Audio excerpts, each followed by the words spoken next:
parler sport suivre dans un moment, mais pour l'instant, on va aller rencontrer François Paravis. François? Ah, Edith, c'est incroyable. Ah oui, qu'est-ce qui est incroyable? Attendez, c'est ça que je cherche, là. Bon. Ah oui, c'est ça, le pistolet taser. Ah oui, celui qu'on reçoit une décharge électrique, là. Oui, c'est ça, pistolet taser. Oui, c'est ça, oui. Ne pas confondre avec les veux-tu tourner ou bien au miroir taser. Oui, on a compris, François. C'est déjà une arme controversée. On reçoit une grosse dose d'électricité avec ça. Oui. Ben là, imaginez-vous, maintenant, il existe le taser 2. Ah là, oui? on reçoit l'électricité, le chauffage au gaz puis le câble. Mon Dieu. On projette même de faire un pistolet à thermopompe. En tout cas, on va en parler tantôt avec mes deux mains dans les airs, ma bouche en forme de compartiment de remise de change de distributrice à liqueur. En tout cas, vous êtes hors de vous. Oui, je suis hors de moi, Edith, mais ne vous inquiétez pas. Chaque fois que je suis hors de moi, je peux me voir de l'extérieur. Ça fait que Ouais, je je peux comprends. vous dire que je reviens assez vite en dedans de moi. Mais finalement, le pistolet taser, ça a juste du négatif, ça. Ben, il y a des policiers qui prétendent, Edith, que les gens qui reçoivent ces décharges-là sont souvent des gens qui sont sous le seuil de la pauvreté. Ah oui? Et c'est le seul moment de leur vie où ils vivent l'expérience d'avoir du courant. Ah, ben ça, c'est un peu... C'est un peu vous dites? Ben, c'est terriblement Mon Dieu, vous êtes indigné? Ah, je suis bien plus qu'indigné. Bon. Je suis un soupé. De quoi vous allez nous parler ensuite? Bon, il y a le cardinal Turcotte qui retourne sa médaille de l'Ordre du Canada. Oui, qu'est-ce que ça vous fait, ça? Écoutez, on a beaucoup de courriels là-dessus. Je vous en lis un ici, regardez. Oui, allez-y. Ça nous vient d'une Madame Dussault. Bonjour, Monsieur Paravis. Je vous regarde tous les jours. Je vous aime bien. Merci, Madame. Oui, mais qu'est-ce Moi, que- je trouve que vous êtes un bon animateur. Merci, Madame. François? Je ne pense pas que vous avez l'air du gars qui fait faire 13 soumissions pour faire réparer sa sonnette de porte. Oui, mais- Et là, elle termine en disant... Oui, parce qu'on va manquer de temps. Prout, zizi, les crottes de nez. Non, c'est pas celle-là. Bon, laissez faire les mails. Qu'est-ce que vous pensez de cette affaire-là? Ben, écoutez, d'abord, recevoir l'Ordre du Canada, c'est quelque chose. Oui, oui, mais- Vous voyez, ce matin au restaurant, j'ai reçu l'Ordre de toast et j'étais déjà tout ému. Alors, imaginez-vous. Oui, mais le docteur Morgan Taylor qui a encouragé l'avortement. Oui, mais écoutez... C'est quand même une- Avant d'avoir ma première maison, je suis resté longtemps en avortement, fait que je sais pas quoi dire. C'est sûr qu'il y a deux terrains d'opinion, là. Oui, puis il faut faire attention. Vous savez, en plus, c'est un sujet... Bien, il faut- Vous savez qu'il y a des enfants qui nous regardent en ce moment. Ah, c'est possible. Il y a une mère qui m'a écrit, qui m'a dit que sa petite fille m'appelait cornemuse. Mais vous, François, est-ce que vous êtes pro-vie ou pro-choix? Moi, dites, je suis Jovi et Bonichois. C'est là que j'achète toute ma lecture. Bon, est-ce qu'il y a d'autres choses que vous allez nous parler? Eh bien, la sortie de Jacques Parizeau qui dit que l'éducation en français est en chute libre. Ah oui, Vous voyez oui. ici à l'écran, on en voit une chute libre, là. D'accord. Une cascade d'eau de qui on a retiré les menottes. Il est pas allé avec le dos de la cuillère. Tenez, on va l'écouter, la sortie de M. Parizeau, à l'instant.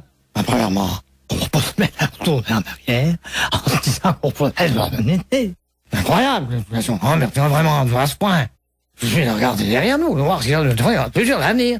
Pourquoi fermer les yeux devant quelque chose, c'est assez évident. Je vais ramasser cette journée si je fais du vin goût de la menthe. C'est malade de toute façon, nos jeunes, comme Arsène de Brandon.